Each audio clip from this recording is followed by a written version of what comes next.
Welcome বন্ধুরা, অর্চুর হেসেলে তোমাদের স্বাগত জানাই। আজকে আমি তোমাদের দেখাবো ইয়াখনি পোলাও। ইয়াখনি পোলাও আমরা মাটন, চিকেন এগুলোর বরাবরই করে থাকি, কিন্তু একটা আমরা খুব কমই করি। আমি তো ফার্স্ট টাইম করছি। আমার করা কেমন হয় তোমরা দেখো, তারপর তোমরাও করবে। কেমন লাগবে অবশ্যই জানাবে, কিন্তু ভালো লাগলে কমেন্ট করে আর সাবস্ক্রাইব করতে ভুলবে না। বন্ধুরা, আমি এগ ইয়াখনি পোলাও বানানোর জন্য যে ইনগ্রিডিয়েন্টস গুলো নিয়েছি সেটা এবার তোমাদের দেখাবো। আমি এখানে 10টা ডিম নিয়েছি, এই কাপের 3 কাপ চাল নিয়েছি, যেটা আমার 1 ঘন্টা সোক করা রয়েছে। আর নিয়েছি দুটো বড় সাইজের টমেটো, একটু বড় বড় পিস করে কাটা, একটা লেবু আর 3টে পেঁয়াজ এরকম করে কাটার।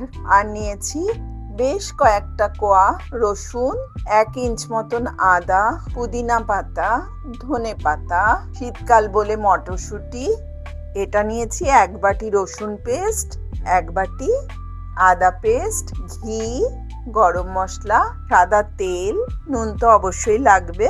আর এবার মশলার মধ্যে যেটা নিয়েছি, বড় এলাচ, ছোট এলাচ, লবঙ্গ, দারচিনি, জায়ত্রী, মৌরি, ধনে, সাদা জিরে আর মরিচ আর গোলমরিচ। আমি এতে 6 গ্লাস জল নিয়েছি, মানে চালের ডাবল জল নিতে হবে। ইয়াখনিটা তৈরি করার জন্য আমি এই জলে মশলাগুলো দিয়ে দেব। 1/3 পেঁয়াজ দিচ্ছি, 1/3 রসুন আর 1/3 আদা দিচ্ছি।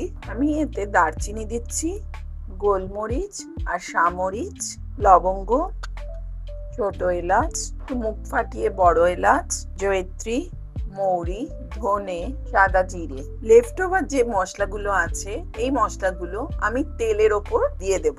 লেফট ওভার যে আদা রসুন আছে, সেইগুলো আমি কুচি কুচি করে কেটে তেলের ওপর দিয়ে দেব। ইয়াখনিটা রেডি হয়ে গেছে।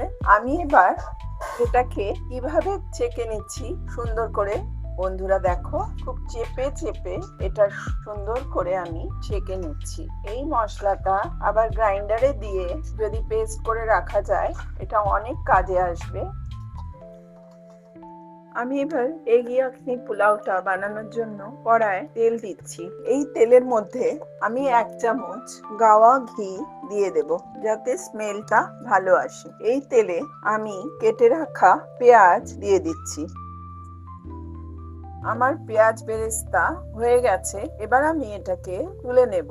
সিদ্ধ করে ছাড়িয়ে রাখা ডিমগুলো আমি এই তেলে ভেজে নিচ্ছি, নুন দিয়ে দিচ্ছি। ডিমগুলো হালকা করে ভেজে আমি তুলে নিচ্ছি। খাড়া মশলাগুলো রাখা ছিল, সেগুলো আমি একটা একটা করে দিয়ে দিচ্ছি। এবার দিচ্ছি চপ করে রাখা সেই আদা আর রসুন।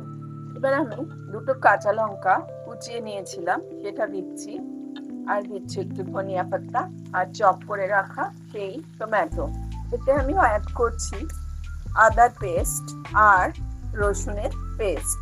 আর দিচ্ছি 1 চা চামচ গরম মশলার গুঁড়ো। মশলাটা একটু ভুনা হয়ে গেলে আমি এর মধ্যে গ্রিন পিস দিয়ে দিচ্ছি। আমি মশলার মধ্যে একটা লেবু চিপড়ে দিয়ে দিচ্ছি। পরিমাণ মতো নুন দিচ্ছি। এবার আমি ইয়াখনিটা এই মশলার মধ্যে ঢেলে দিচ্ছি। এবার দেব সোক করে রাখা চাল। এটা এবার ঢেকে রেখে দিলাম। এটা ফুটে উঠলে, যখন জলটা একটু কমে যাবে, তখন আমি ডিমগুলো আর পেঁয়াজ বেরেস্তা এর উপরে ছড়িয়ে দেব। বন্ধুরা, আমার এবার এই ইয়াখনি পোলাওতে ডিম অ্যাড করার সময়। এটা কি সুন্দর করে ফুটছে, এটা এত সুন্দর লাগছে দেখতে। এবার আমি এই ডিমগুলো এর উপরে সাজিয়ে দেব, আর দেব বেরেস্তা করা পেঁয়াজ, আর দেব ঘি। আমি আর একবার এটা চাপা দিয়ে রাখবো। গ্যাসের ফ্লেমটা এবার একটু কম করে দেব।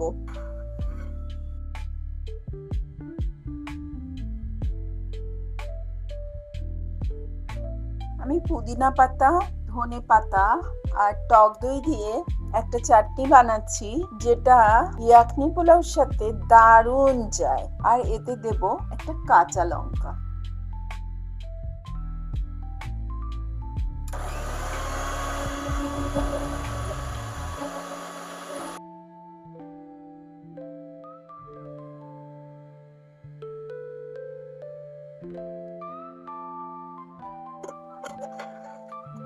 ইয়াখনি পোলাও রেডি হয়ে গেছে।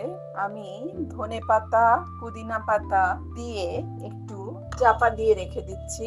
আর যারা ঝাল খেতে পছন্দ করো তাদের জন্য কয়েকটা কাঁচা লঙ্কা এর উপরে সাজিয়ে দিচ্ছি। এই ইয়াখনি পোলাও রেডি হয়ে গেছে। এবার আমি এটা তুলে সার্ভ করব।